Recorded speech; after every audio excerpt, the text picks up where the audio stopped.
Millionaire CEO runs into his black ex-wife at a coffee shop with twins who look just like him. Mama, why is that man looking at us funny? The innocent voice of a 6-year-old boy cut through the bustling coffee shop like a blade, causing every head to turn. But for Marcus Ashford, those words weren't just a question, they were the sound of his entire world crashing down. Cairo, baby, don't stare, came the familiar voice that still haunted his dreams 7 years later. But Mama, he has eyes just like mine. And Zara's too. The silence that followed was deafening. Across the crowded cafe, two pairs of amber eyes, exact replicas of his own, stared back at him with innocent curiosity, while their mother's gaze burned with 7 years of pain, anger, and secrets that could destroy everything. What happens when a man discovers he's been living a lie? When the children he never knew existed are standing right in front of him? And when the woman he abandoned is the only one holding the key to his redemption? Before we dive into this incredible story of second chances and hidden truths, tell us in the comments where you're listening from and what time it is right now.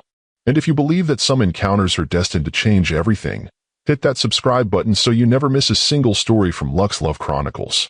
Trust me, you won't want to miss how this unfolds. Now, let's begin this journey. The aroma of freshly ground Ethiopian coffee beans filled the air at Meridian Cafe, one of Manhattan's most exclusive coffee houses. At 2:47 p.m. on a Tuesday afternoon, the place buzzed with the energy of successful people conducting successful business. Laptops clicked, phones buzzed, and conversations flowed in that particular rhythm of those who moved mountains with their words. Marcus Ashford sat in his usual corner booth, the one that offered him a perfect view of the entrance, while keeping him partially hidden from the casual observer. His Armani suit, tailored to perfection, couldn't quite hide the tension in his shoulders as he stared at the contract spread before him, a deal worth $200 million that should have had his complete attention. But focus had become a luxury he couldn't afford lately. The Ashford tech empire he'd built from nothing now dominated 3 continents, employed over 50,000 people, and generated more wealth in a quarter than most companies saw in a lifetime. At 35, Marcus had achieved everything he'd ever dreamed of and more. So why did he feel so empty? His fingers drummed against the mahogany table as he lifted his espresso, imported directly from his private plantation in Colombia, and took a sip that tasted like ash in his mouth. Success, he'd learned, was a lonely companion. Mr. Ashford, his assistant's voice crackled through his Bluetooth earpiece. The Singapore investors are ready for the video conference. Should I patch them through? Give me 5 more minutes, Rebecca, Marcus replied, his voice carrying that commanding tone that made CEOs across the globe defer to his judgment. And reschedule my 4 p.m. with the board. Something's come up. Nothing had come up. Nothing ever came up anymore. Every day blended into the next in an endless cycle of meetings, acquisitions, and victories that felt increasingly hollow. He was about to return to the contract when the sound stopped him cold. Laughter. Pure, melodic, and achingly familiar. Marcus's head snapped up, and every carefully constructed wall he'd built around his heart crumbled in an instant. There, standing in the doorway like a vision from his most treasured memories, was Amara Williams. Time didn't just stop, it rewound 7 years in the space of a heartbeat. She looked magnificent. Her natural curls caught the afternoon sunlight streaming through the floor-to-ceiling windows, creating a halo effect that made her dark skin glow with an inner radiance. She wore a flowing emerald dress that complemented her complexion beautifully, and when she smiled at something someone said, Marcus felt his chest tighten with a pain so sharp it nearly brought him to his knees. But it wasn't Amara alone that made his world tilt off its axis. Flanking her like small guardians were 2 children, a boy and a girl who couldn't have been older than 6 or 7. The resemblance hit him like a physical blow. The boy had Marcus's strong jawline and serious expression, while the girl possessed Amara's delicate features mixed with something unmistakably his own. Their eyes. Dear God, their eyes. Amber. The exact shade that stared back at him from mirrors every morning, inherited from his grandmother and as distinctive as a fingerprint. No, Marcus whispered, his hands beginning to tremble. No, it can't be. But even as denial fought for space in his mind, the mathematics were irrefutable. 7 years ago, he'd walked away from the greatest love of his life. 7 years ago, in his arrogance and ambition, he convinced himself that Amara would be better off without him. 7 years ago, he'd made the biggest mistake of his life. Mama, can we get the chocolate croissants? The little girl asked, her voice carrying that same musical quality that had made him fall in love with her mother's laughter all those years ago. "Of course, baby girl," Amara replied, and Marcus nearly sobbed at the sound. Her voice was exactly as he remembered, warm honey with undertones that could make a man believe in forever. "Cairo, what would you like?" "Cairo." The boy's name was Cairo. "Just regular coffee, Mama." The boy replied with a maturity that seemed beyond his years. "I'm not really hungry." "Nonsense," Amara said gently, ruffling his hair with a tenderness that spoke of countless mornings, bedtime stories, and unconditional love. "You're a growing boy. How about a muffin?" Marcus watched this domestic scene unfold with growing desperation. They looked happy, complete, a perfect family unit that had somehow existed without him for years.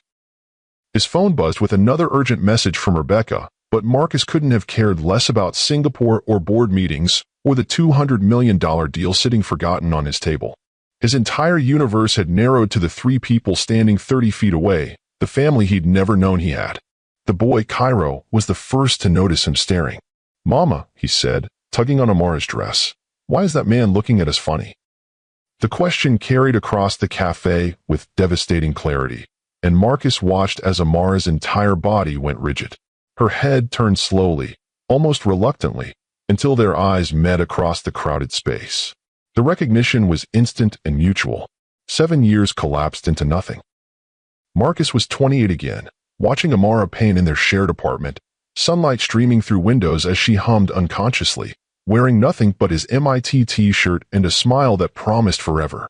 He was holding her close after making love, breathing in her scent of vanilla and jasmine, whispering promises about the future they'd build together. He was breaking both their hearts by walking away when she needed him most. "Marcus," Amara breathed, and even across the distance, he could see the color drain from her face. The little girl, what had Amara called her? Zara, looked between her mother and the stranger with innocent curiosity. "Mama, do you know him?" For a moment that stretched into eternity, Amara didn't respond. Her hands instinctively moved to her children's shoulders, a protective gesture that spoke volumes about the woman she'd become. When she finally spoke, her voice was carefully controlled. "Yes, baby. I know him." Something in her tone made both children look at Marcus with renewed interest.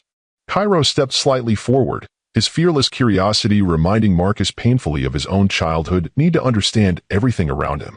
"You have eyes like mine," Cairo observed with the straightforward honesty that only children possessed. "And Zara's too." The innocent observation hung in the air like a revelation that could change everything. Marcus felt his knees threaten to buckle under the weight of 7 years of choices, of missed birthdays and first steps and bedtime stories that belonged to someone else. Or rather, belonged to him but had been given away through his own cowardice. Marcus stood slowly, his legs unsteady as he tried to process the magnitude of what he was seeing. The contract, the meeting, the empire he'd built, none of it mattered now. Nothing mattered except the truth staring back at him through 2 pairs of amber eyes. Amara seemed to make a decision. With fluid grace that he remembered from their dancing nights at small jazz clubs, she approached his table, her children flanking her like small guardians who didn't quite understand what they were protecting their mother from. "Hello, Marcus," she said, her voice carefully neutral but carrying undertones that sent electricity down his spine. "It's been a long time." Amara. Her name escaped his lips like a confession, like a prayer, like the answer to every question he'd never known how to ask. He wanted to say 1,000 things, apologies, explanations, declarations, but only one question mattered. His gaze dropped to the children, then back to her face. "Are they?" "Yes." The word cut through the air with finality that left no room for doubt or denial. "This is Zara and this is Cairo. They're 6. 6 years old." Marcus's mind raced backward to that night, their last night together before pride and miscommunication and his own damning fear had torn them apart. The night he'd held her against him, skin to skin, hearts beating in perfect synchronization, making love with a desperate intensity that had left them both shaking and gasping each other's names like salvation. The night he'd whispered promises he'd been too terrified to keep. The night their children had been conceived. "Mama," Zara tugged on Amara's dress, her voice carrying that universal childhood curiosity that demanded immediate answers. "Who is he?" Amara's eyes never left Marcus's face as she knelt to her daughter's level, her movements graceful despite the obvious emotional turmoil coursing through her. This is someone Mama used to know. Someone very important. The carefully chosen words told Marcus everything about the woman she'd become: protective, wise, putting their children's emotional well-being above everything else, including her own pain. She'd learned to be both mother and father, to shield them from truths they weren't ready to understand. Cairo stepped closer to Marcus, studying him with an intensity that was almost unsettling. The boy possessed that fearless curiosity of childhood, but there was something else in his expression, a gravity that seemed beyond his years. "You look sad," Cairo said matter-of-factly. "Are you okay?" The innocent question nearly broke Marcus completely. Here was his son, showing concern for a stranger's well-being with the pure empathy that only children possessed. Marcus's voice cracked. He cleared his throat and tried again, kneeling down so he was at eye level with both children. "I'm better now. Meeting you both has made me very happy." "Really?" Zara asked, her smile brightening. "Mama says meeting new people is like finding treasures." "Your mama is very wise," Marcus replied, his eyes finding Amara's again. "She always was." Something flickered in Amara's expression, surprise, perhaps, or the faintest hint of the girl she used to be before life had taught her to be so careful with her heart. "Would you?" Marcus's voice trembled despite every effort to control it. "Would you like to sit? Just for a few minutes?" Amara hesitated, her internal struggle visible in the tightness around her eyes, the way her hands moved protectively toward her children. Marcus could see her weighing risks, measuring the potential for hurt against the children's obvious curiosity. Finally, she nodded. 10 minutes. The children need to get home soon." They found a larger corner table away from the afternoon crowd, and Marcus helped Zara into her chair, marveling at how small and perfect she was. When she giggled at his gentle joke about the wobbly table leg, the sound went straight to his heart like an arrow finding its target. Cairo remained more reserved, watching Marcus with that intensity that reminded him painfully of his own childhood wariness around strangers. But there was curiosity there too, an intelligence that sparkled in those familiar amber eyes. "You talk like Mama," Zara observed, tilting her head as she studied Marcus. "All proper and stuff." Amara laughed despite herself, a sound that transported Marcus instantly back to Sunday mornings in their old apartment, lazy hours spent in bed talking about dreams and futures that had felt so attainable then. "Zara has very good ears," Amara explained, pride evident in her voice. "She notices everything." "I can see that," Marcus replied, unable to take his eyes off either child. They were perfect, beautiful, intelligent, curious, kind. Everything he would have hoped for and more. "And Cairo? What do you like to do?" "I build things," Cairo replied, some of his reserve melting under Marcus's genuine interest. "Cities and bridges and rockets. Mama says I'm going to be an engineer like." He stopped abruptly, glancing at his mother. "Like who?" Marcus asked gently. "Like someone we know," Amara intervened smoothly, but Marcus caught the flash of pain in her eyes. The implication hit him like a physical blow. She'd told them about him.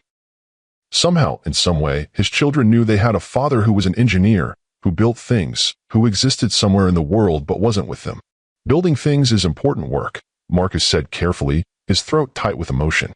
"The world needs people who can create and fix and make things better." Cairo's face lit up with the first genuine smile he directed at Marcus. "That's exactly what Mama says." "Your Mama is a very smart woman," Marcus replied, his eyes finding Amara's again. "She always knows the right thing to say."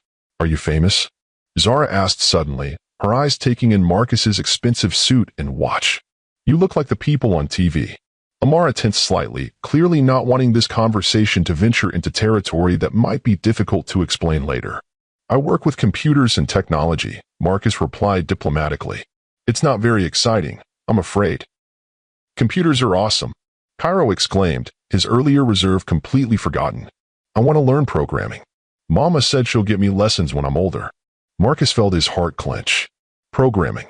His son wanted to learn programming, and Marcus, who could have taught him everything, who could have spent hours showing him the magic of code and creation, was a stranger making small talk in a coffee shop.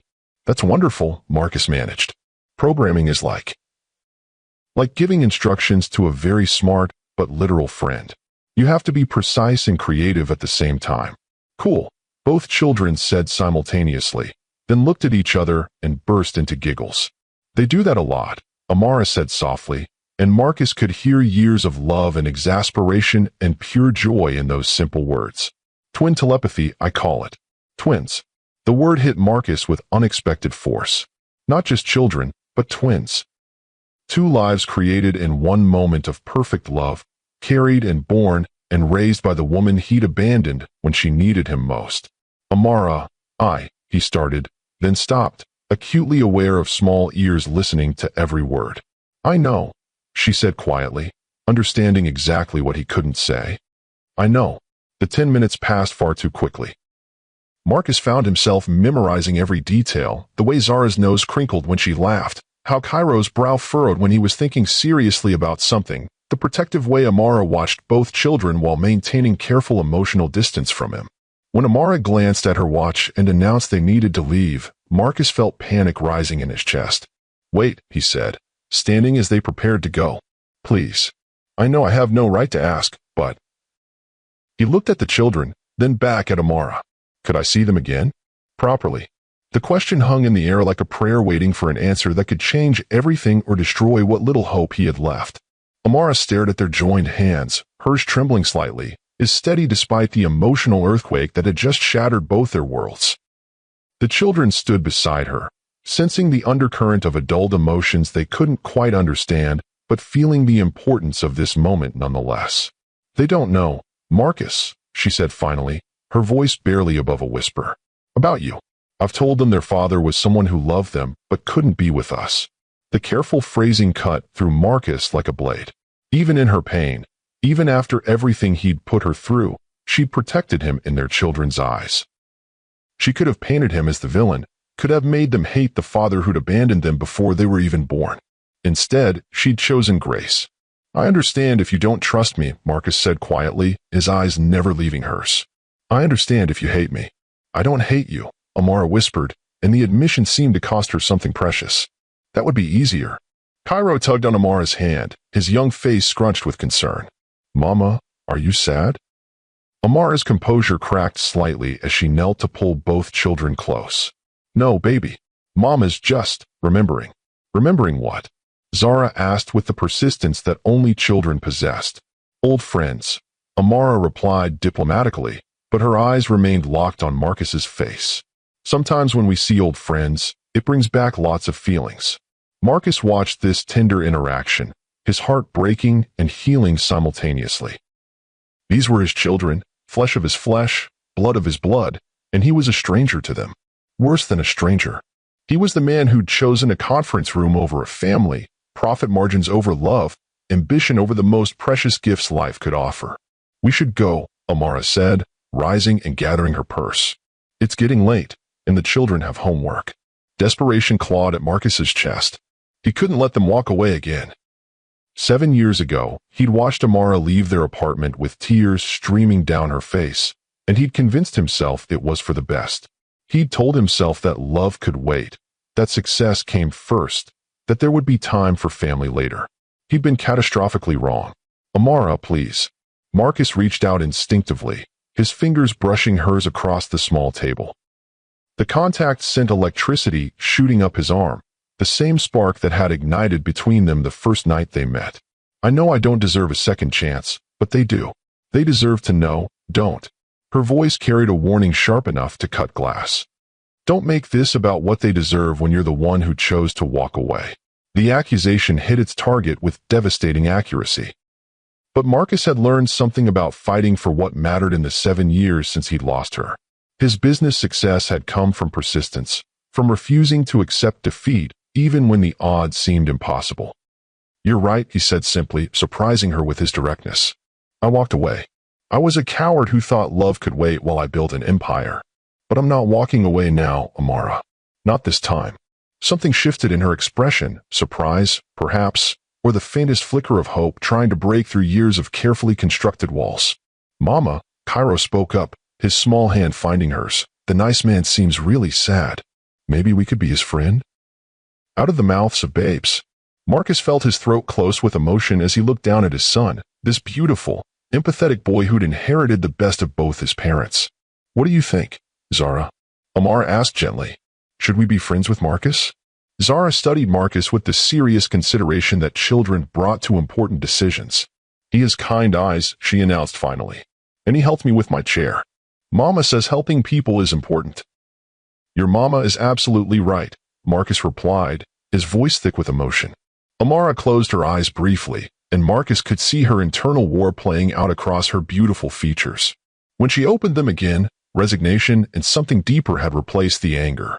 "We'll see," she said diplomatically. "But now we really need to go." Marcus pulled out his business card, then hesitated. The gold-embossed paper with his corporate title felt wrong somehow. Too formal, too much about the man he'd been rather than the man he desperately wanted to become. Instead, he grabbed a napkin and wrote his personal number in careful script. "This is my private line," he said, pressing it into her palm. "Day or night, Amara. Whatever you need, whatever they need. I mean that." She took the napkin without looking at it, but Marcus noticed she didn't throw it away. That small gesture felt like the first victory he'd had in 7 years. As they prepared to leave, Zara suddenly turned back to him with the solemnity that only children could possess. "Will you remember us?" she asked, her amber eyes, so much like his own, searching his face for truth. Marcus knelt to her level, his heart hammering against his ribs like a caged bird desperate for freedom.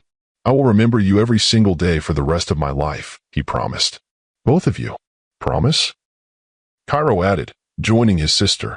"I promise," Marcus repeated, looking between his children and their mother. "That's a promise I'll never break." After they left, Marcus remained at the table for nearly an hour, staring at the door through which his heart had just walked away again. But this time felt different. This time, he wouldn't let fear and pride cost him everything that mattered. His phone buzzed insistently with messages from Rebecca, from the Singapore investors, from board members wondering where their CEO had disappeared to. Marcus ignored them all. For the first time in 7 years, Ashford Tech would have to wait. He had more important things to do. 7 years earlier, the rain pelted against the floor-to-ceiling windows of their shared apartment, creating rivulets that caught the glow of the city lights 20 floors below. Marcus stood silhouetted against the glass, his phone pressed to his ear as he spoke in the clipped, urgent tones that had become second nature during the months of negotiations. "No, Chin, the Shanghai numbers don't work," he said, pacing with the restless energy that had driven him to build something from nothing. "If we're going to expand into the Asian markets, we need local partnerships, not foreign investments that tie our hands." Behind him, Amara sat curled on their cream-colored sofa, a sketchpad balanced on her knees as she worked on designs for her freelance marketing business. But her usual focused concentration was absent tonight. She kept glancing at the clock, at Marcus, at the small white stick hidden in her purse that had changed everything. 2 pink lines. 2 little pink lines that meant their carefully planned future had just taken an unexpected turn. "Marcus?" She called softly when he paused between calls. "Hold on, baby," he replied without turning around, already dialing another number. "Kenji, it's Marcus. We need to talk about the Tokyo timeline." Amara bit her lip and returned to her sketching, but the elegant lines that usually flowed from her pencil felt forced tonight. "How did you tell the man you love that you were pregnant when he was in the middle of the biggest deal of his career? How did you explain that their 2-year plan had just become a 9-month countdown?" Marcus had been working 18-hour days for 3 months, ever since the possibility of international expansion had emerged. She understood his drive, had fallen in love with his ambition as much as his brilliant mind and the way he made her laugh until her sides ached. But lately, it felt like she was sharing him with a demanding mistress named Success. "The Singapore meeting is crucial," Marcus was saying, his reflection ghost-like in the rain-streaked window. "If we can close the distribution deal, we'll have access to markets we've only dreamed about." Amara's hand drifted unconsciously to her flat stomach. "We'll have something more important than markets soon," she thought. "We'll have a family." The irony wasn't lost on her that she was sitting in their apartment, the one they'd chosen specifically for its extra bedroom that Marcus had joked would make a perfect nursery someday, holding the proof that someday had arrived ahead of schedule. Marcus finally ended his call and turned toward her, his face alight with the excitement that always accompanied his biggest deals. "Amara, this is it. This is what we've been working toward. The Singapore investors want to meet next week, and if everything goes according to plan." He stopped mid-sentence, finally noticing her expression. "Hey, what's wrong? You look like you've seen a ghost." Amara set down her sketchpad and took a deep breath. Marcus, we need to talk. Something in her tone made him pocket his phone and join her on the sofa, his businessman's instincts telling him this was important. What's going on? You've been quiet all evening. I know you're focused on the Singapore deal, she began carefully, and I know how important this expansion is for your company, our company, Marcus interrupted gently, taking her hands in his. Everything I'm building for us, Amara. For our future. That's just it, she said, her voice catching slightly. Our future just got a little more immediate. Marcus frowned, not understanding. What do you mean? Amara reached into her purse and pulled out the pregnancy test, placing it carefully on the coffee table between them. For a moment, Marcus simply stared at it, his mind processing what he was seeing. Is that positive? Amara whispered. I'm pregnant, Marcus. We're going to have a baby. The silence that followed felt like an eternity. Marcus stared at the test as if it might change if he looked at it long enough, his face cycling through expressions too quick for Amara to read. Pregnant, he repeated finally, the words sounding foreign in his mouth. I know the timing isn't ideal, Amara rushed to explain, misreading his shock as disappointment. With the Singapore deal and everything you have going on, but Marcus, I'm so happy. Scared, but happy. We've talked about having children, and I know this is sooner than we planned, but the timing is terrible, Marcus said quietly, and Amara felt her heart begin to sink. It's not that terrible, she said, trying to keep her voice light. Babies don't arrive for 9 months. You'll have time to finish the expansion, to get everything settled. Amara, you don't understand. Marcus stood abruptly, running his hands through his hair in the gesture she knew meant he was overwhelmed.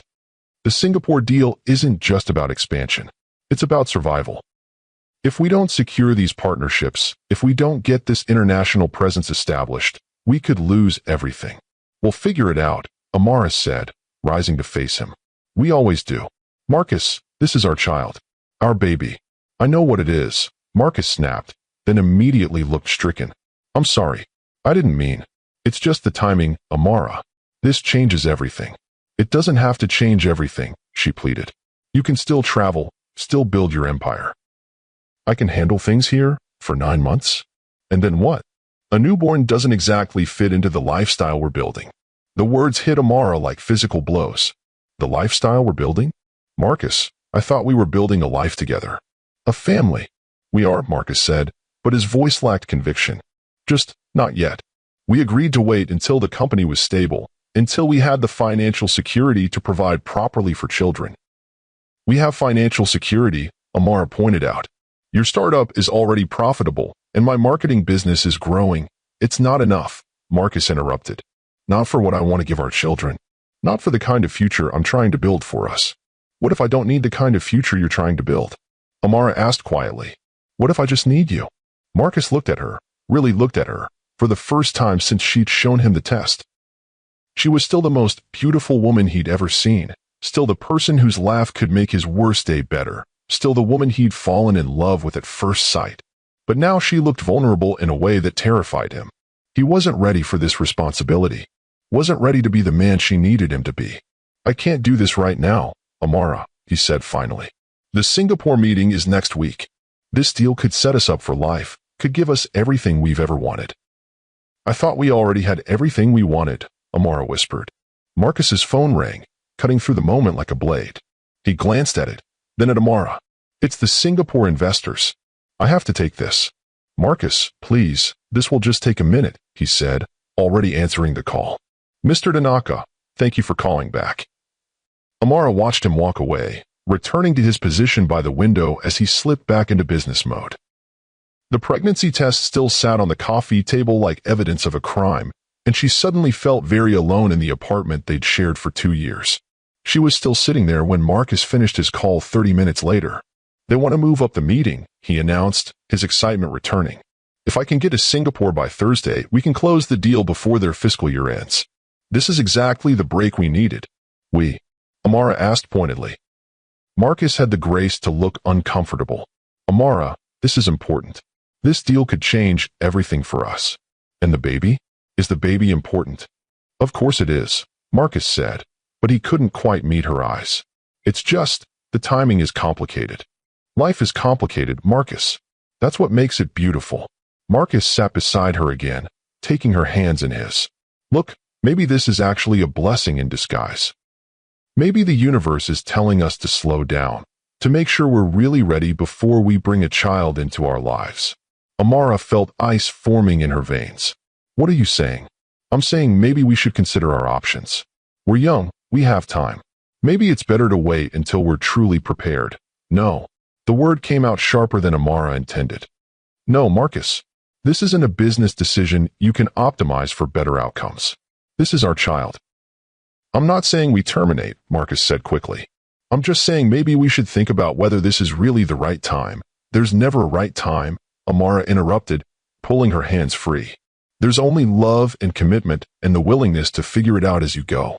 Marcus was quiet for a long moment, staring at the pregnancy test as if it held answers to questions he didn't know how to ask. I need to go to Singapore, he said finally. I know. This deal. It's everything I've worked for. I know that too. When I get back, we'll talk about this properly. We'll figure out what to do. Amara looked at the man she loved, the brilliant, driven, ambitious man who'd swept her off her feet with his vision of the future, and realized that their visions might not be as aligned as she'd thought. What if I don't want to figure out what to do? She asked quietly.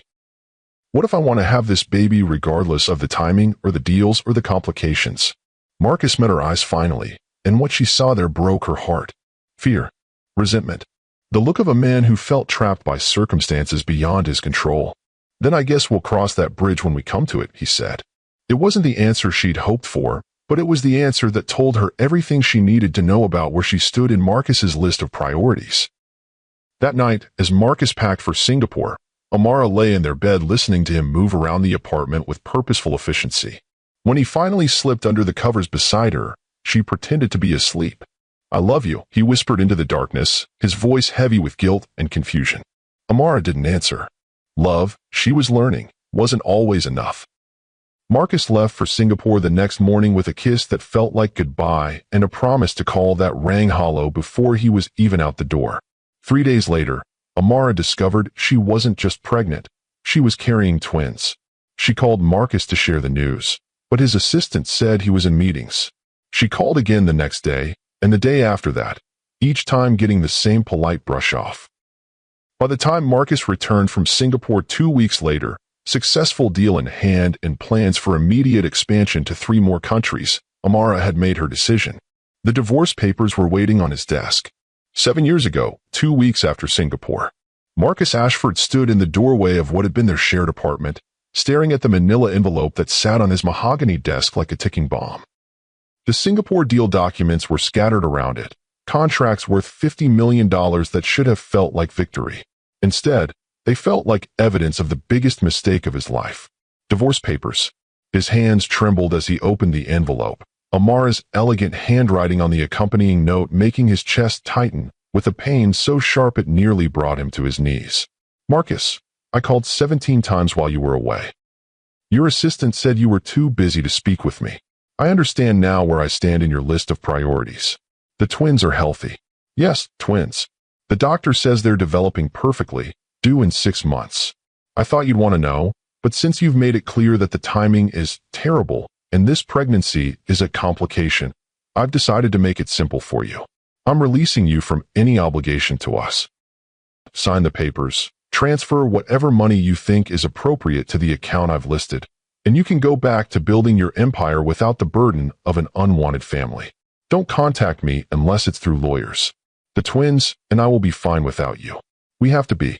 Amara, P.S. I've moved out. The apartment is yours. The nursery we planned together felt too painful to look at every day.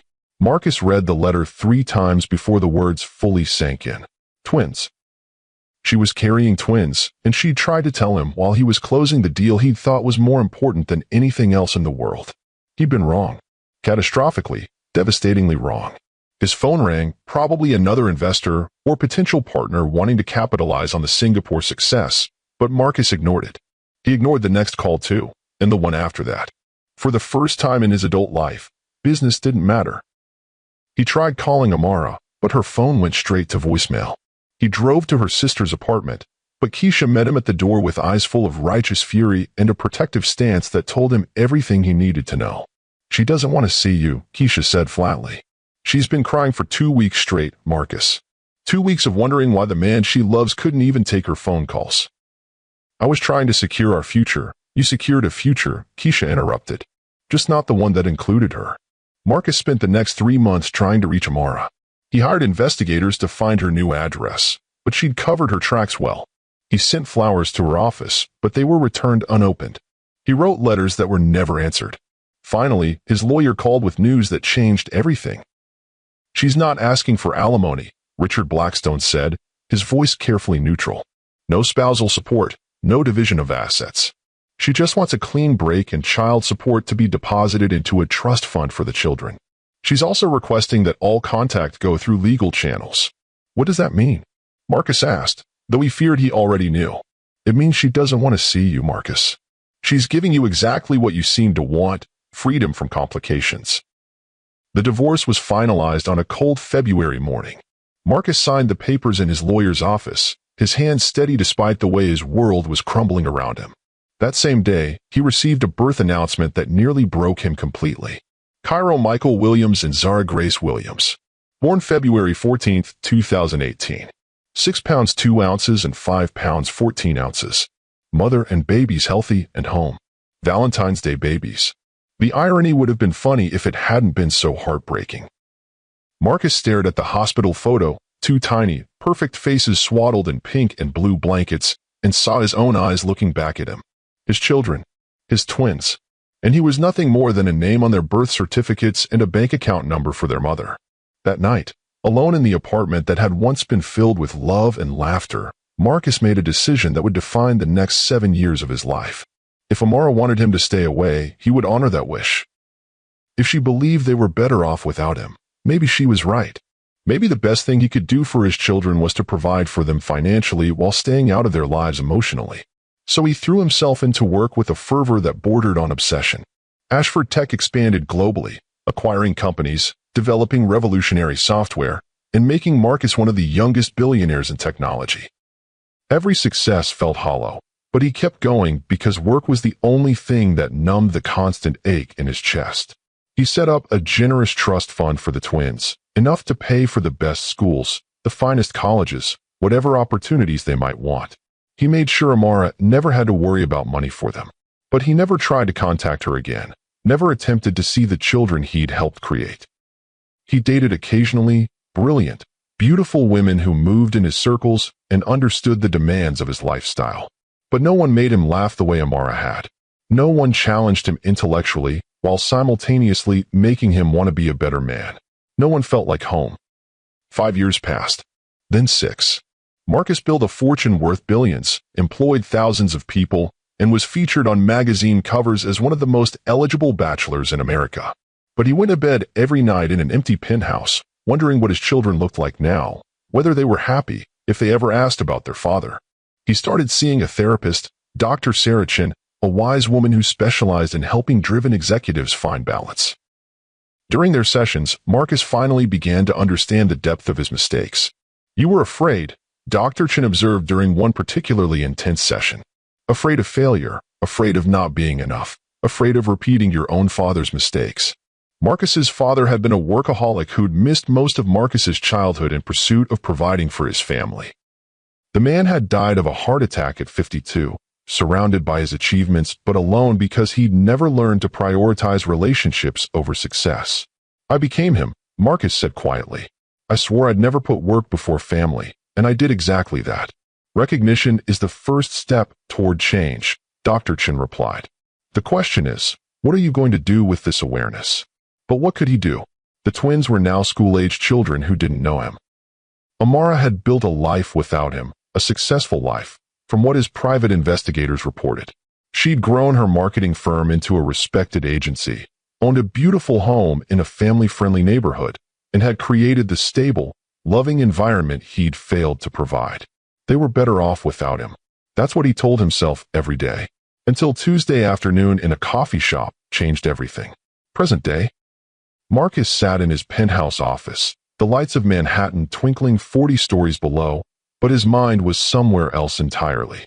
The coffee shop encounter played on repeat in his thoughts, every word, every expression, every heartbreaking moment of recognition in his children's amber eyes. His phone buzzed with yet another urgent message from his assistant, but Marcus ignored it. For the first time in 7 years, Ashford Tech could wait. He had more important things to think about. The napkin with his phone number sat on Amara's kitchen counter. He imagined. Would she throw it away? Would she call? Would she give him the chance he didn't deserve but desperately needed? Hours passed. Marcus ordered dinner from his favorite restaurant but couldn't taste a bite. He tried to read reports, tried to focus on the merger that would expand Ashford Tech into South America, but the numbers blurred together meaninglessly. At 11:47 p.m., his phone buzzed with a text from an unknown number. Saturday, 2 p.m., Central Park Playground near 72nd Street. Don't disappoint them again. Marcus stared at the message until his eyes watered, reading it over and over to make sure he wasn't dreaming. She was giving him a chance. After 7 years of silence, after the way he'd failed her, Amara was giving him an opportunity to meet his children properly. He typed back immediately, "I'll be there. Thank you for giving me a chance I don't deserve." The response came an hour later. "You're right. You don't deserve it. But they do. And maybe we all deserve a chance to heal." Marcus read those words, "We all deserve a chance to heal," and felt something he hadn't experienced in 7 years. Hope. The next 3 days passed in a blur of preparation that would have impressed his most demanding investors. Marcus approached Saturday the way he approached every crucial negotiation, with meticulous planning and attention to every detail. He researched child development extensively, reading articles about 6-year-old interests, appropriate conversation topics, and how to build trust with children who didn't know you. He consulted with child psychologists, bought books on parenting, and even practiced conversations in front of his mirror. Rebecca, he called his assistant on Friday morning, cancel everything for the weekend. Actually, clear my calendar for the next 2 weeks. Sir. Rebecca's voice carried barely concealed shock. Marcus Ashford didn't take vacations, barely took lunch breaks. Are you feeling all right? I'm feeling something I haven't felt in years, Marcus replied, surprising himself with his honesty. I'm feeling like a father. On Friday evening, Marcus drove to FAO Schwartz, the famous toy store that had enchanted children for generations. He walked through the aisles with wonder, seeing everything through the eyes of 2 6-year-olds he barely knew but loved desperately. For Cairo, who loved building things, he selected a sophisticated robotics kit designed for young engineers. For Zara, the artist, he found a deluxe art set with every color of paint and pencil imaginable. Then, second-guessing himself, he bought backup gifts, simpler toys, books, puzzles, anything that might spark joy in children whose preferences he could only guess at. Saturday morning arrived with unseasonably warm weather and clear skies, as if the universe was conspiring to make this reunion perfect. Marcus dressed carefully, jeans and a casual button-down shirt, expensive but not ostentatiously so. He wanted to look approachable, like someone who could be a friend to 2 young children.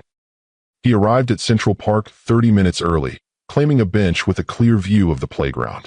His heart hammered against his ribs as he watched families enjoying the weekend. Fathers pushing children on swings, mothers helping toddlers navigate climbing structures, siblings racing across the grass with pure joy. This could have been his life. Should have been his life. At exactly 2 p.m., he saw them approaching from the path that led from the subway station. Amara walked between the twins, her hands holding theirs, her posture protective but not defensive. She dressed simply too, jeans and a flowing top that made her look like the young woman he'd fallen in love with all those years ago. Cairo spotted him first, pointing excitedly. There's the nice man from the coffee shop. Zara waved enthusiastically, her reserved nature apparently overcome by 6-year-old excitement at seeing a familiar face. Marcus stood as they approached, his mouth dry with nervousness. Hello, he said, his voice rougher than intended. Hi, Marcus, Amara replied, her tone carefully neutral but not hostile. The children have been talking about you all week. Really? Marcus knelt to their level, his heart swelling at their eager faces. What have you been saying? I told my friend Tommy that we met a man who looks just like us, Cairo announced. He said that was weird, but I said it was cool. It is cool, Marcus agreed solemnly. Very cool. I drew you a picture, Zara said shyly, pulling a folded piece of paper from her pocket. Mama said you might like it. Marcus accepted the drawing with hands that trembled slightly. Unfolding it revealed a crayon masterpiece, a tall figure in a dark suit standing next to 2 smaller figures, all with carefully drawn amber eyes. Above them, Zara had written "The Nice Man" in purple crayon. "This is beautiful," Marcus said, his voice thick with emotion. "This is the most beautiful picture anyone has ever given me." "Really?" Zara beamed. "Mama says I'm a good artist." "Your mama is absolutely right," Marcus replied, looking up at Amara. "You're both incredibly talented." "Want to see me on the monkey bars?" Cairo asked, already tugging toward the playground equipment. "I would love to see that," Marcus said, standing and following the children toward the playground. For the next hour, Marcus experienced something he'd never thought possible, being a father. He pushed Zara on the swings, marveling at her laughter. He spotted Cairo on the climbing structure, cheering his accomplishments. He helped them navigate the elaborate playground equipment, answered their endless questions about everything from his height to his car to whether he had pets. "Do you live alone?" Zara asked as they sat on a bench sharing the snacks Amara had brought. "I do," Marcus replied honestly. "That must be lonely," Cairo observed with the startling insight that children sometimes possessed. "It is," Marcus admitted, glancing at Amara, who was listening carefully to every exchange. "But meeting you two has made me very happy." "Mama says lonely people need friends," Zara said seriously. "Do you have friends?" The question was more complicated than a 6-year-old could understand. Marcus had colleagues, business associates, people who wanted things from him. But friends? Real friends who cared about him as a person rather than as a business opportunity? "Not very many," he said honestly. "I've been too busy working to make good friends." "That's sad," Zara declared. "Everyone needs friends." "You're absolutely right," Marcus agreed. "What about you two? Do you have lots of friends?"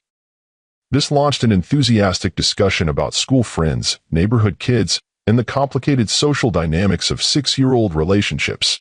Marcus listened with fascination, storing away every detail about his children's lives.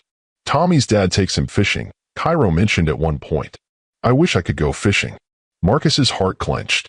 "Maybe someday," he said carefully, glancing at Amara for permission he wasn't sure he had the right to ask for. "That would be awesome." Cairo exclaimed, "Mama, can Marcus take me fishing?" Amara's expression tightened slightly. "We'll see, baby. That would be a big adventure." "I know how to swim," Cairo said proudly. "Mama made sure we both learned when we were little." "Swimming is very important," Marcus agreed. "Safety first." "Are you a good swimmer?" Zara asked. "I am," Marcus replied. "I was on my college swim team." "College is for big kids," Cairo said knowledgeably. "Mama went to college." "She has a picture of her in a funny hat." "A graduation cap," Amara clarified, smiling despite herself. "And it wasn't that funny." "It was a little funny," Zara giggled. Marcus watched this family banter with a mixture of joy and heartbreak. They were so easy together, so comfortable in their shared jokes and memories. He was the outsider looking in, grateful for even this small glimpse into their world. As the afternoon wore on, Marcus found himself relaxing in a way he hadn't in years. The twins' natural curiosity and acceptance made conversation flow easily. They asked him about his work. "Do you really boss around computers?" His hobbies. "Why don't you have any?" And his family. "Just us," he said, looking at all three of them with meaning that made Amara's breath catch. "I brought something for you," Marcus said finally, retrieving the carefully wrapped packages from his car. "Presents," both children exclaimed, their excitement infectious. "You didn't have to do that," Amara said quietly, but Marcus noticed she didn't stop the children from accepting the gifts. Cairo tore into his package with typical 6-year-old enthusiasm, gasping when he saw the robotics kit. "This is so cool. Look, Mama, it has real motors and everything." Zara was more careful with her wrapping, treating the process like a ceremony. When she revealed the art set, her eyes went wide with wonder.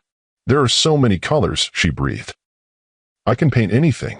"Thank you," they said in unison, and Marcus felt his chest expand with a happiness so pure it was almost painful. "You're very welcome," he replied. "I hope you'll think of me when you build amazing robots and create beautiful art." "Can you help me build something?" Cairo asked eagerly. "This looks complicated." Marcus looked to Amara, silently asking permission. She hesitated for a moment, then nodded slightly. "I would love to help," Marcus said. "But we'll need a good workspace and plenty of time. Our house has a big table," Zara offered helpfully. "And Mama makes the best hot chocolate." The casual invitation hung in the air like a bridge Marcus wasn't sure he was allowed to cross. He looked at Amara, seeing the internal struggle playing out across her features. "Maybe," she said finally. We'll see. But as they gathered their things to leave, Cairo tugged on Marcus's sleeve. Will we see you again soon? He asked with the directness that only children possessed. Marcus knelt to their level one more time, his heart full to bursting. I hope so, he said honestly. I really, really hope so. Me too, Zara said, surprising everyone by hugging him spontaneously. Cairo followed suit, and Marcus found himself embracing his children for the first time in their lives. The moment was brief but profound, imprinting itself on his memory with crystalline clarity. As they walked back toward the subway station, Marcus fell into step beside Amara while the twins ran ahead, their energy seemingly inexhaustible. They're incredible, he said quietly. Amara, what you've done, raising them alone, making them feel so loved and secure. I'm in awe of you. Amara's steps slowed slightly. It wasn't easy, she admitted, especially those first few years. There were nights when I felt so overwhelmed, so alone. I should have been there, Marcus said, his voice heavy with regret. I should have fought harder for us, for them. You made your choice, Amara replied, but her tone held more sadness than anger now. I made the wrong choice, Marcus said firmly. The worst choice of my life. But if you'll let me, I want to make better choices now. They walked in silence for a few moments, watching their children chase each other in circles, their laughter carrying on the warm afternoon breeze. They like you, Amara observed finally. I like them too, Marcus replied. More than I thought possible. Amara, I know I don't have the right to ask for anything from you, but please, let me be part of their lives. Let me try to be the father they deserve. Amara stopped walking, turning to face him fully.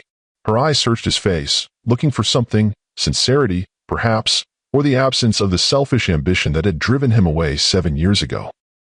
It's not just about what you want, Marcus, she said quietly. It's about what's best for them. They've never been disappointed by a father because they've never expected anything from one.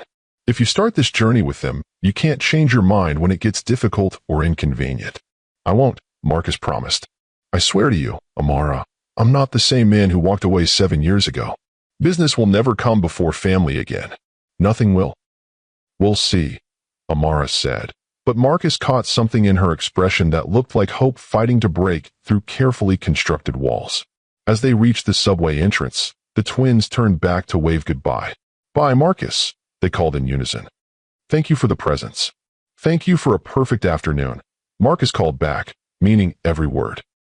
After they disappeared down the subway steps, Marcus stood on the street corner for a long time, replaying every moment of the last few hours. For the first time in 7 years, he felt like he was exactly where he was supposed to be. His phone buzzed with work emails, but Marcus ignored them. He had more important things to think about now. He had children to win over, trust to rebuild, and a woman to prove himself to. The hardest negotiation of his life was just beginning, but this time the stakes weren't measured in dollars or market share. This time, he was fighting for his family. And Marcus Ashford had never lost a fight that truly mattered to him. 3 weeks after the park, the morning sun filtered through the floor-to-ceiling windows of Marcus's penthouse as he carefully packed a cooler with sandwiches, fruit, and juice boxes, items that had never existed in his pristine kitchen before this week. His housekeeper, Maria, watched with barely concealed amazement as her usually all-business employer fretted over whether peanut butter and jelly was too simple for a picnic lunch. Mr. Ashford, she said gently in her accented English, children love simple food. Trust me, I have 6 grandchildren. Marcus smiled gratefully. Thank you, Maria. I'm still learning. Learning was an understatement. In the 3 weeks since their afternoon in Central Park, Marcus had been cramming like a student preparing for the most important exam of his life. He'd read every parenting book on Amazon, watched YouTube videos about father-child bonding, and even taken a weekend course on child development.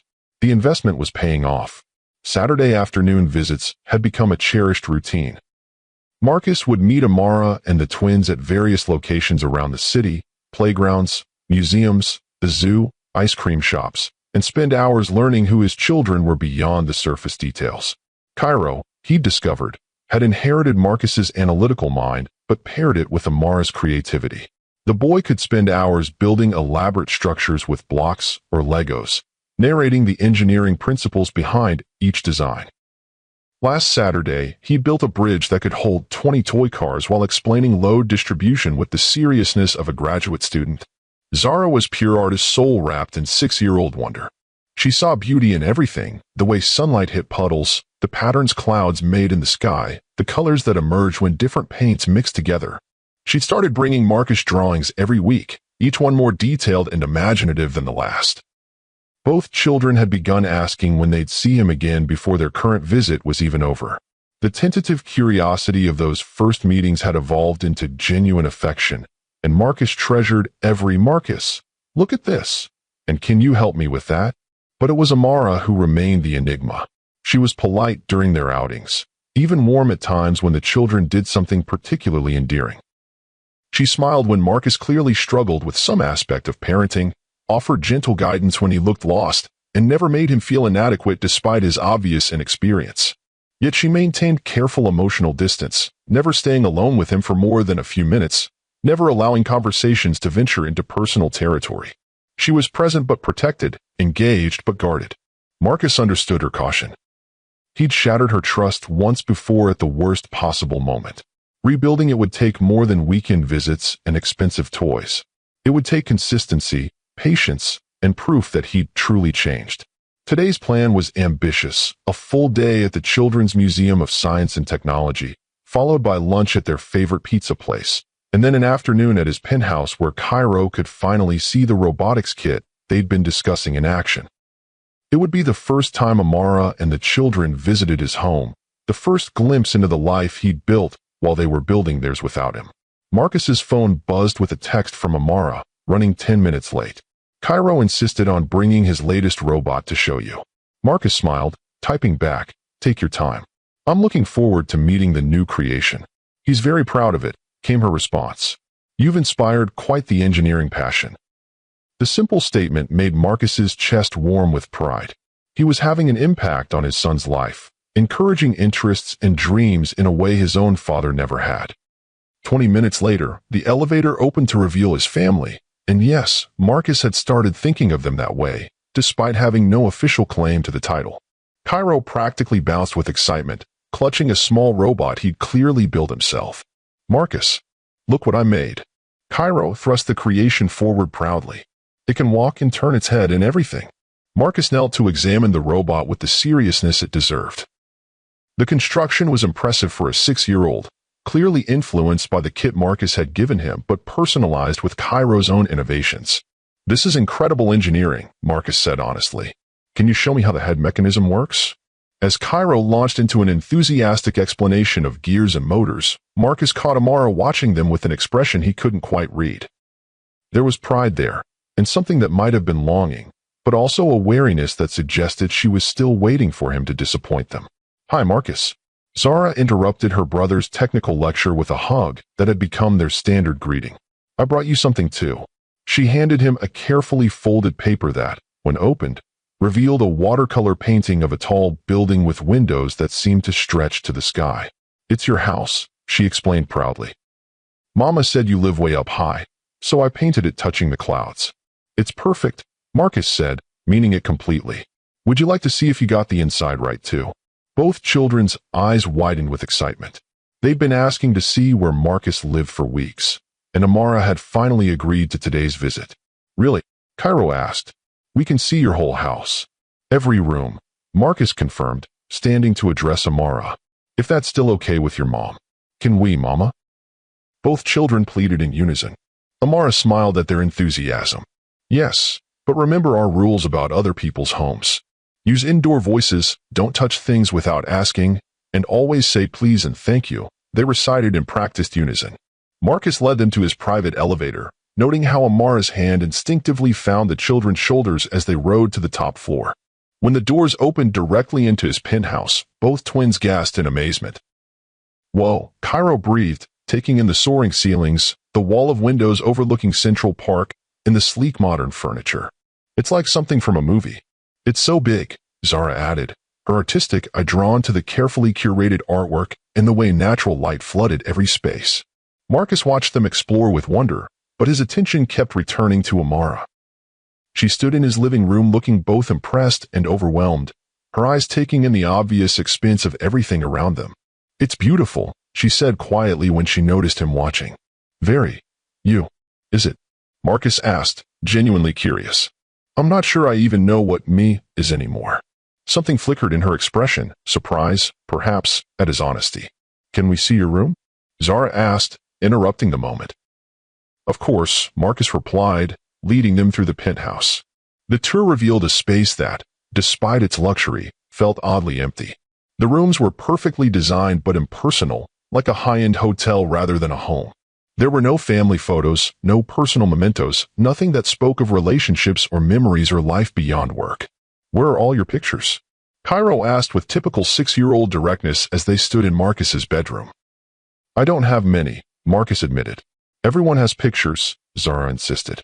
We have lots at our house. Pictures of us growing up and Mama's family and friends. Marcus felt the familiar pang of everything he'd missed, but also something new, a determination to create new memories, new photos, new evidence of the life he wanted to build. Maybe you could help me fix that, he suggested carefully. If we took some pictures today, I could start a proper photo collection. Yes. Both children exclaimed, and even Amara smiled at their enthusiasm. They spent the morning exploring the penthouse, with Marcus explaining how various technologies worked and Cairo asking increasingly sophisticated questions about the smart home systems. Zara was fascinated by the automated art lighting and the way different settings created different moods in each room. This would be perfect for painting, she announced in his study, where north-facing windows provided ideal natural light. The light is just right. Would you like to paint here sometime? Marcus asked, the question slipping out before he could stop himself. Zara's face lit up, but she looked to her mother for permission. Amara's expression was carefully neutral, but Marcus caught the slight hesitation that suggested they were venturing into territory she wasn't ready for. We'll see, Amara said diplomatically. The same phrase Marcus was learning meant, probably not, but I don't want to disappoint the children right now. Lunch was a revelation in itself. Marcus had ordered pizza from the children's favorite place, and they ate sitting on his living room floor like a real family having a casual meal. Cairo demonstrated his robot for what felt like the 100th time, while Zara critiqued the color choices in his abstract paintings with the seriousness of a museum curator. This blue makes me feel peaceful, she declared, pointing to a piece Marcus had bought because his decorator said it would complement the room's color scheme. But this red one makes me feel like running. What do you think about when you paint? Marcus asked, genuinely curious about his daughter's artistic process. Everything, Zara replied promptly. Like how the grass smells after it rains, or how Cairo's laugh sounds when he's really happy, or how Mama hums when she's cooking dinner. Marcus glanced at Amara, wondering if she realized how deeply their daughter observed and internalized the emotional textures of their family life. The thought that he'd missed 6 years of these insights made his chest ache with regret. After lunch, Marcus set up the advanced robotics kit in his study, and both children dove in with enthusiasm. What followed was 2 hours of the most natural father-child bonding Marcus had ever experienced. He guided them through the initial construction while they peppered him with questions about engineering, programming, and how robots were used in real life.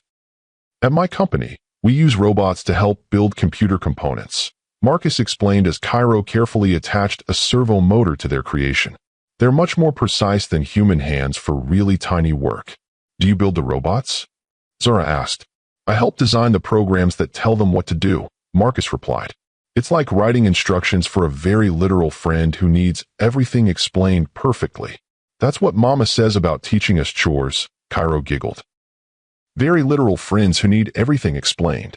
Marcus caught Amara's amused expression and felt a warmth that had nothing to do with shared parenting humor and everything to do with feeling like he belonged in this family dynamic. As the afternoon wore on, Marcus noticed Amara relaxing incrementally. She stopped hovering protectively near the children and settled into an armchair with a book, occasionally looking up to smile at their excited discoveries or laugh at their sibling banter. This felt right. Natural. Like a family spending a lazy Sunday afternoon together. The spell was broken by Marcus's phone ringing with the urgent tone he'd assigned to emergency work calls. I'm sorry, he said, glancing at the screen to see his CFO's name. I need to take this. It should just be a minute. Marcus, thank God, came James Morrison's voice, tense with crisis. We have a situation with the Tokyo servers. The entire Asia-Pacific network is down, and we're looking at millions in lost revenue every hour this continues. Marcus felt the familiar pull of business crisis, the adrenaline surge that had once made him feel most alive. But as he looked at his children happily building robots and Amara watching him with careful eyes, the choice was surprisingly easy. "Call Richardson in London," Marcus said firmly. "He's authorized to make emergency decisions for the Asia-Pacific division. Have him coordinate with the Tokyo team to bring up the backup systems." "But Marcus, this requires your direct—" "James," Marcus interrupted gently, "I'm with my family. Richardson is perfectly capable of handling this situation. If there's something only I can decide, it can wait until tomorrow." The silence on the other end was deafening. In 7 years, Marcus had never refused to personally handle a crisis, regardless of the timing. "Sir, are you sure? This could affect the quarterly numbers." "I'm sure," Marcus said, his eyes meeting Amara's across the room. She was watching him with an expression of surprise and something that might have been respect. "The company will survive one afternoon without me. My family needs me more." After hanging up, Marcus found all 3 of them staring at him. "Was that important work stuff?" Cairo asked. "It was," Marcus admitted. "But you know what? It wasn't as important as finishing our robot." Zara beamed at him. "Mama always says family comes first." "Your mama is absolutely right," Marcus replied, settling back onto the floor with them. "She usually is." The rest of the afternoon passed in a blur of laughter, learning, and the kind of easy togetherness Marcus had dreamed about but never quite believed possible. When their robot finally took its first successful steps across his coffee table, both children cheered as if they'd just watched a moon landing.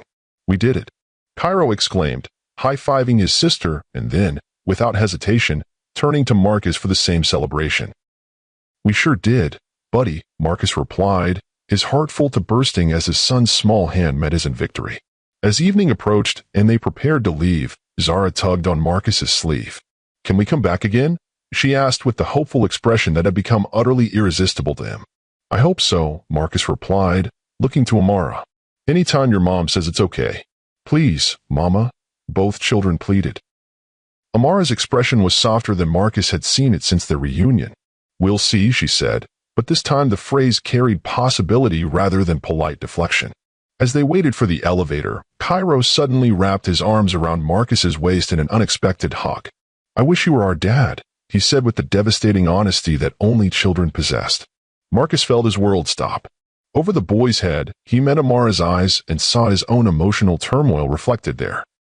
"Cairo," Amara said gently, "remember what we talked about, but he's really nice." Zara joined in, adding her own hug to her brother's. "And he likes the same things we like. And he has our eyes, and he makes you smile, Mama." The elevator arrived with a soft ding, but none of them moved to enter it. "Kids," Amara said softly, "grown-up relationships are complicated. I would love to be your dad," Marcus said quietly, the words escaping before he could think better of them. "More than anything in the world, I would love that." The silence that followed felt electric with possibility and danger in equal measure. "Maybe we should talk," Amara said finally, her voice carefully controlled but her eyes bright with unshed tears. 1 week later, Marcus was in his home office reviewing contracts when his phone rang with Amara's number. He answered immediately, as he always did when it came to calls involving his family. "Marcus." Amara's voice was tight with stress. "I need your help." "What's wrong?" Marcus was already reaching for his car keys, his protective instincts firing on all cylinders. "I'm at the hospital with Cairo. He fell off the monkey bars at school, and they think his arm might be broken. The x-rays are taking forever. He's scared and in pain. And her voice cracked slightly. "I don't know why I called you. I need it. I'm on my way," Marcus said, already heading for the elevator. "Which hospital?" "Mount Sinai on the Upper East Side," Amara replied. "But Marcus, you don't have to. I'll be there in 15 minutes, Marcus interrupted, his voice brooking no argument. "Where's Zara?" "With my neighbor, Mrs. Chen. She's staying overnight there." "Good. I'm coming, Amara. We'll get through this together." Marcus broke several traffic laws getting to the hospital, his mind racing with worry and something deeper, gratitude that Amara had called him. In her moment of crisis, when she needed someone to lean on, she thought of him. He found them in the pediatric emergency department, Cairo looking small and vulnerable in a hospital gown that was too big for him, his left arm cradled against his chest. Amara sat beside the bed, her usual composure cracked with maternal worry. "Marcus." Cairo's face lit up despite his obvious pain. You came. Of course I came, buddy, Marcus said, moving to the bedside and gently ruffling the boy's hair. How are you feeling? It hurts, Cairo admitted, his voice smaller than usual. But I was being really brave until you got here. Now I can cry a little if I want to, right? The simple trust in those words nearly broke Marcus's heart. You can cry as much as you want, he said softly. Being hurt is scary, and it's okay to be scared. Over Cairo's head, Marcus met Amara's eyes. She looked exhausted and overwhelmed, the single mother who'd been carrying every burden alone for 7 years finally reaching the limits of her strength. Thank you for coming, she whispered. Thank you for calling, Marcus replied, meaning it with every fiber of his being. The next few hours tested every parenting instinct Marcus didn't know he possessed. The X-rays confirmed a clean break in Cairo's radius, painful but not serious, requiring a cast but no surgery. However, the process of setting the bone and applying the cast was traumatic for a 6-year-old who'd never been seriously injured before. Marcus found himself naturally falling into the role of distractor and comforter. He told Cairo stories about famous engineers who'd overcome injuries, made up elaborate tales about robot adventures, and even sang half-remembered lullabies his own mother had used when he was small. When Cairo finally fell asleep, exhausted by pain medication and emotional stress, Marcus and Amara sat in the quiet of the hospital room, watching their son's peaceful breathing. You were amazing with him, Amara said softly. I've never seen him trust someone so completely, so quickly. He's an incredible kid, Marcus replied. They both are.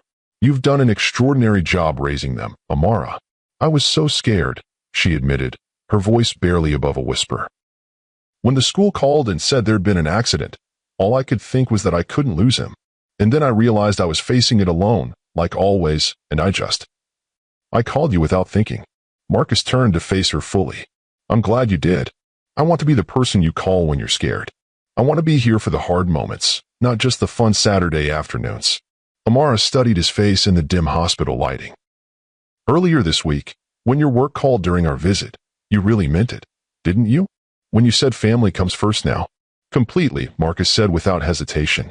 I've learned what matters, Amara. Nothing, no deal, no crisis, no amount of money, is worth more than being here for you, and the kids when you need me. 7 years ago, I was an idiot, Marcus interrupted gently.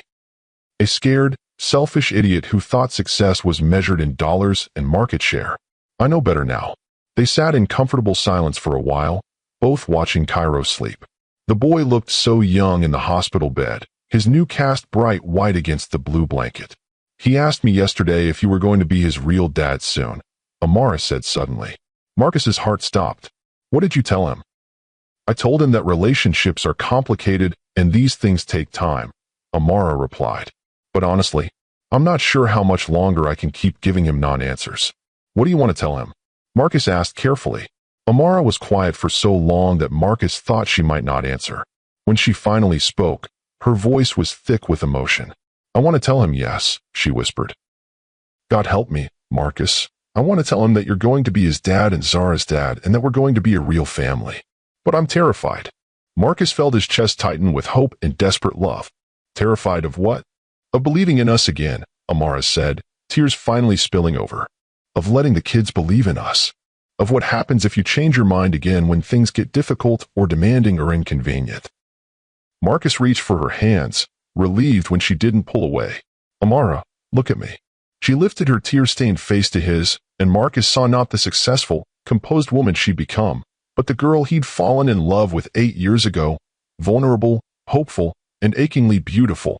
I will never change my mind about you, he said with quiet intensity. About us. About them. What I feel for you isn't convenience or nostalgia or guilt about the past. It's love, Amara. The same love that made me want to marry you 8 years ago, deeper now because of everything we've been through. Marcus, I know you don't trust me yet, he continued. I know I have to earn that. But I need you to know that this isn't a phase or a midlife crisis or some attempt to fix my guilty conscience. This is me fighting for the only thing that's ever really mattered. Amara searched his face, looking for the fear or reservation that had cost them everything before. Instead, she found certainty, determination, and a love so profound it took her breath away. If we do this, she said finally, if we try to be a family. I need to know you're all in. Not just for me, but for them. They can't have their hearts broken by someone they're starting to see as a father figure. I'm all in, Marcus said immediately. Whatever it takes, however long it takes. I'm not going anywhere, Amara. Not ever again. Before she could respond, Cairo stirred in his hospital bed, his eyes opening groggily. Mama? Marcus, he called softly. Are you both still here? We're both here, baby, Amara said, moving to his bedside. How are you feeling? Better, Cairo said, his voice still thick with sleep. My arm doesn't hurt so much now. And I'm not scared anymore because you're both here. Marcus felt something shift in his chest at the simple statement. Both here. As if it was natural for Marcus to be part of the equation, part of the family unit that made Cairo feel safe. That's right, buddy, Marcus said, his voice rough with emotion. We're both here, and we're both going to take care of you. Promise. Cairo asked with the seriousness that only children brought to such questions. Marcus looked at Amara, seeing his own emotions reflected in her eyes. This was the moment, the choice that would define their future. I promise, Marcus said, meaning it with every atom of his being. I promise too, Amara added softly, her hand finding Marcus's and squeezing gently. Cairo smiled sleepily. Good. I like it when we're all together. It feels like a real family. As their son drifted back to sleep, Marcus and Amara sat holding hands in the quiet hospital room, both understanding that something fundamental had shifted between them. They weren't just co-parenting anymore. They weren't just old lovers trying to navigate a complicated situation. They were choosing each other, choosing to be a family, choosing love over fear, hope over past hurt, and the uncertain but beautiful future over the safe but lonely present they'd both been living. It wouldn't be easy. There would be challenges, adjustments, and moments when 7 years of separation would rear its head in unexpected ways. But for the first time since that coffee shop encounter, Marcus allowed himself to believe they could make it work. They were going to be a family, a real family. 3 months later, the moving truck rumbled away down the tree-lined street, leaving behind the echo of engines and the quiet satisfaction of a job completed. Marcus stood on the front porch of the house that would now be home, not just his home, but their home, watching Amara direct the children in claiming their new bedrooms. I want the one with the big window, Zara called from somewhere inside the colonial-style house they'd chosen together. You can have it. Cairo replied with the generosity that sibling rivalry hadn't yet corrupted. I want the one near Dad's office so I can help with robot projects. Dad. Marcus still felt a jolt of pure joy every time one of the children used that word. It had started tentatively about 6 weeks ago, after he'd officially begun the legal process of adoption. Now it rolled off their tongues as naturally as breathing, as if he'd always been part of their lives. Marcus, can you help me with this box? Amara called from the kitchen. It's heavier than it looks. Coming. Marcus replied, jogging inside to find her struggling with a container marked China, handle with care. Let me get that, he said, lifting the box easily. Where does it go? Dining room cabinet, Amara directed, then paused to look around the spacious kitchen that would soon be filled with the chaos of family breakfast and homework sessions. I still can't believe this is really happening. Marcus set down the box and moved to wrap his arms around her from behind, marveling at how perfectly she fit against him after all these years. Having second thoughts, he murmured against her ear. Never, Amara replied, leaning back into his embrace. Just grateful. Overwhelmed by how lucky we are to get a second chance at this. They'd taken things slowly after that night in the hospital. Weekly dinners had become twice-weekly visits, which had evolved into Marcus spending entire weekends with them. The children had adapted to his presence in their lives with the remarkable resilience of youth, while he and Amara had carefully rebuilt their relationship on a foundation of honesty, communication, and shared commitment to their family. The proposal had come 2 months ago, not in some grand romantic gesture, but during a quiet evening when they were helping the children with homework. Marcus had looked around their kitchen table, scattered with math worksheets and art projects, all 4 of them working together, and realized he wanted to make it official. Marry me, he'd said suddenly, interrupting Cairo's explanation of long division. Marcus. Amara had laughed, scandalized. In front of the children? Especially in front of the children, Marcus had replied seriously. I want them to know that this is permanent. That we're choosing to be a family, all of us, together.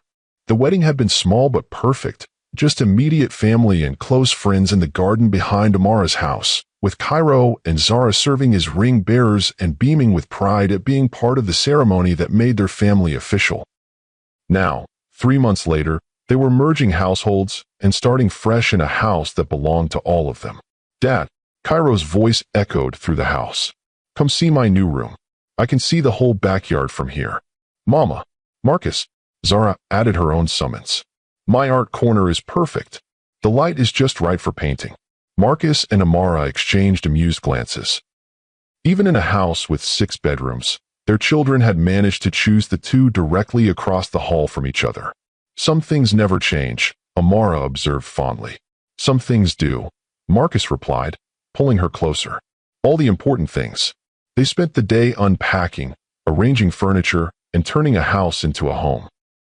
Marcus marveled at how naturally they fell into domestic rhythms, Amara organizing the kitchen while he assembled furniture, both of them stopping frequently to admire the children's decorating choices or referee minor disagreements about toy placement. By evening, the major pieces were in place, and they ordered pizza to celebrate their first family dinner in their new home. "This is the best house ever," Zara declared around a mouthful of cheese pizza. "And we all picked it together, so it's really ours.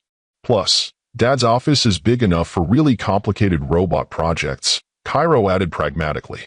"What do you think, Mama?"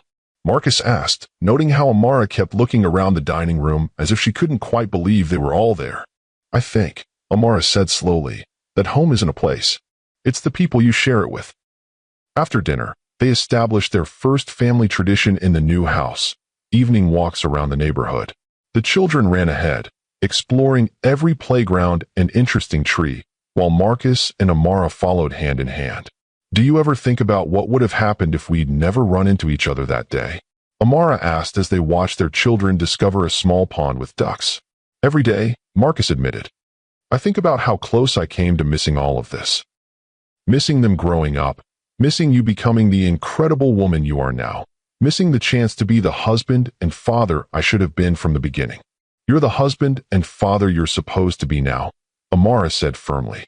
"That's what matters."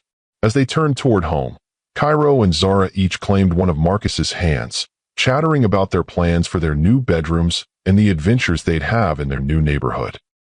"This is perfect," Cairo declared with the satisfaction of a child whose world has just gotten significantly better. "Everything's perfect when we're all together," Zara agreed.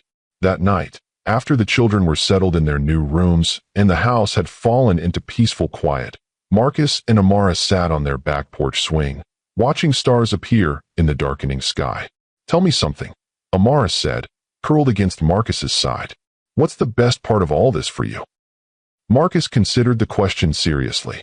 "The everyday moments," he said finally.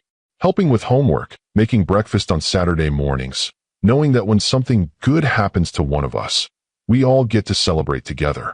And when something scary happens, we're all there to face it together." "Like Cairo's broken arm," Amara observed. "Like Cairo's broken arm," Marcus agreed. "But also like when Zara won the art contest last month, or when you got that big client, or when I finally got the work-life balance right. We're a team now, all 4 of us." "I love you," Amara said suddenly, the words carrying 8 years of love, loss, forgiveness, and hope. "I love you too," Marcus replied, meaning it more than he'd ever meant anything. "All 3 of you. More than I knew was possible." As if summoned by their conversation, the porch door opened and 2 small figures in pajamas appeared. "We can't sleep," Cairo announced. "The new house makes different sounds," Zara added by way of explanation. "Would it help if we all stayed together tonight?" Marcus suggested. "Maybe we could drag some blankets into the living room and have an indoor camping night." "Yes," both children exclaimed, their sleep troubles forgotten in the excitement of an unplanned adventure.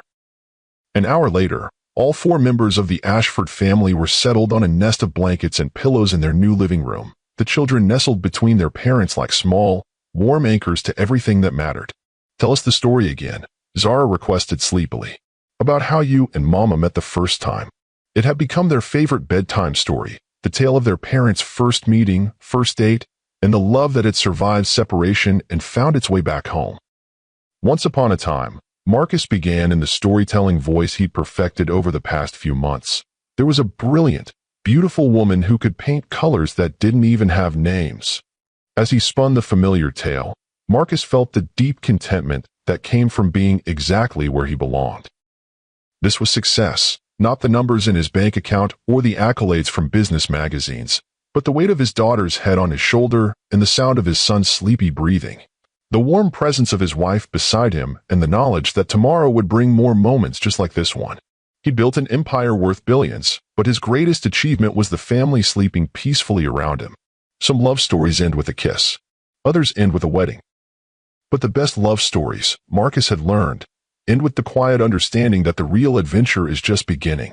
And as he watched his wife and children sleep in the soft glow of their new home's lights, Marcus Ashford knew that his greatest success story was still being written, one ordinary, extraordinary day at a time. 5 years later. Saturday morning, the sound of laughter drifted through the kitchen windows as Marcus flipped pancakes on the griddle, watching through the glass as 11-year-old Cairo taught his little sister Lily how to throw a perfect spiral with a foam football. Higher arc, Lily. Cairo called out with the patience of an older brother who'd inherited his father's teaching instincts. Remember what Dad taught us about trajectory? I'm trying. 4-year-old Lily replied with the determined scowl that reminded Marcus so strongly of Amara it made his heart ache with love. Dad, the pancakes are burning, Zara observed from her perch at the kitchen counter, where she was sketching the morning scene with the artistic skill that had earned her recognition in several youth competitions. Thanks, sweetheart, Marcus said, quickly flipping the pancakes before they could char. Is your mom still getting dressed? She's fighting with her hair, Zara replied with the knowing wisdom of an 11-year-old girl. She said the humidity is making it rebellious. Marcus grinned. Some things never changed. Amara's relationship with her hair on humid Saturday mornings had been a source of gentle frustration since their first apartment together. Good morning, beautiful family. Marcus turned to see Amara entering the kitchen, her hair successfully tamed and her face glowing with the particular happiness that came from Saturday mornings with nowhere urgent to be. Good morning, gorgeous, Marcus replied, stealing a quick kiss as she moved past him to pour coffee. Sleep well. Better than I have in weeks, Amara admitted. No client emergencies, no deadline pressure, just us. Her marketing firm had grown into one of the most respected agencies in the city, but she'd learned to set boundaries that protected family time. They both had. Success meant something different now than it had in their younger, more driven years. Mama, Lily burst through the back door with the boundless energy of a 4-year-old who'd been awake for exactly 17 minutes. Watch me throw. Cairo taught me the spiral thing.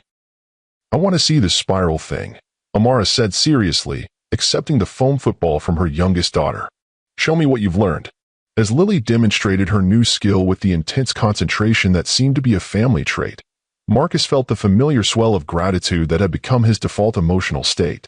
They'd built this. Together. A family that laughed easily, supported each other unconditionally, and faced every challenge as a team. Dad, Cairo said as they gathered around the table for breakfast, can we work on the programming project after breakfast? I think I figured out the bug in the motion sensor code. Absolutely, Marcus replied, ruffling his son's hair. But first, let's hear about everyone's plans for today. Art class at 2 p.m., Zara reported dutifully. And Mrs. Peterson wants to talk to you and Mama about the advanced placement program. Playground. Lily announced with the enthusiasm of someone whose Saturday plans were beautifully simple.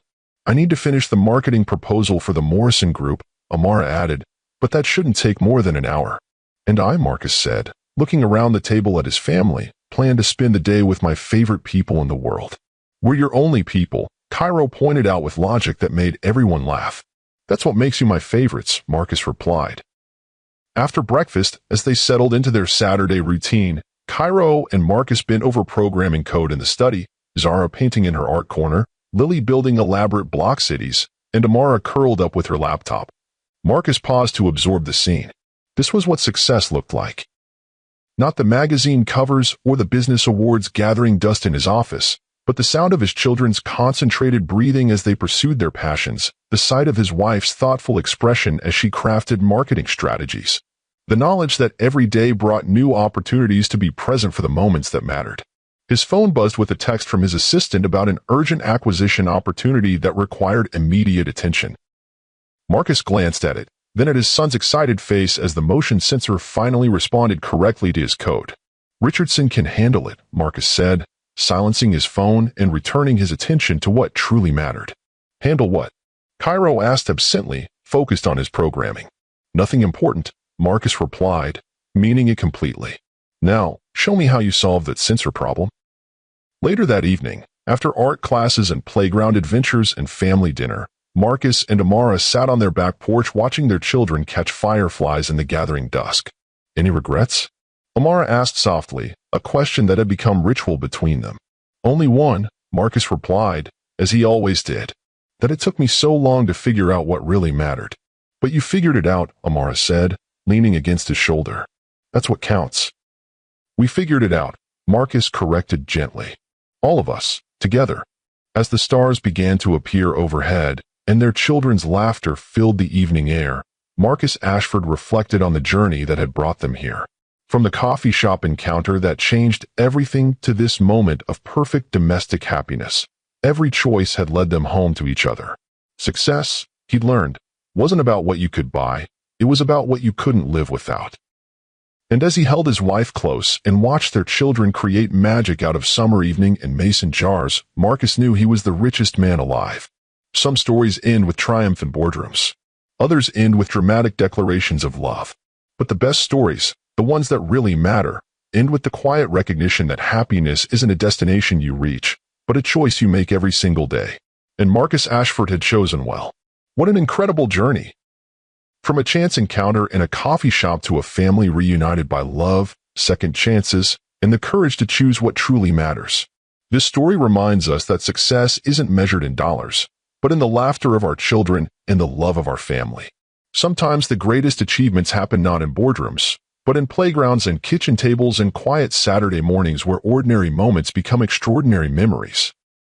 If this story touched your heart, if you believe that it's never too late to make the right choice, if you think love deserves a second chance, smash that like button, share this story with someone who needs to hear it, and subscribe to Luxe Love Chronicles with Mr. Wentworth for more stories that celebrate the triumph of love over fear, family over fortune, and hope over heartbreak.